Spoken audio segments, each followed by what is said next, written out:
నవరాత్రులు స్టార్ట్ అయిన తర్వాత నేనైతే ఇంట్లో పూజ చేయడమే తప్ప గుడికి ఇంతవరకు వెళ్ళిందే లేదు. ఇక ఈ రోజైతే మాత్రం వెళ్ళాలనిపించింది. పిల్లలిద్దరిని తీసుకుని వెళ్ళాను. ఇక అక్కడికి వెళ్ళేసరికి అయితే మాత్రం చాలామంది పిల్లలు కూర్చుని అయితే పూజ చేస్తున్నారు.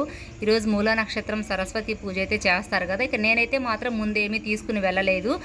నాకు తెలియదు కదా ఇక్కడ చేస్తారని చెప్పేసి. ఇక అక్కడికి వెళ్ళేసరికి అడిగితే మాత్రం చాలాసేపు అయిందమ్మా స్టార్ట్ అయ్యని చెప్పారు. సరే అని కూర్చోబెట్టారు ఇద్దరిని.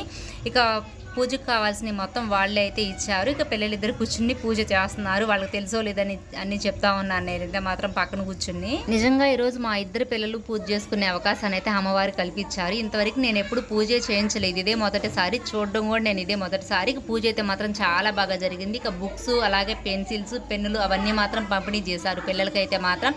ఇక పూజ అంతా అయిపోయిన తర్వాత పిల్లల వరకు అయితే అమ్మవారి దర్శనానికి అయితే పంపించారు. ఇక నేనైతే బయట నుంచి ఉన్నాను. ఇక తర్వాత అయితే మాత్రం ఇక నా దగ్గరకు వచ్చి పిల్లలిద్దరు కూర్చున్నారు. కొంచెం సేపు అట్లా గుడి ఇదంతా చూసాము. ఇక ఈ గుడి వచ్చేసి అయితే మాత్రం చుట్టుకుంటే పోలేరం తల్లి. వీడియో నచ్చితే లైక్ చేసి సబ్స్క్రైబ్ చేయండి.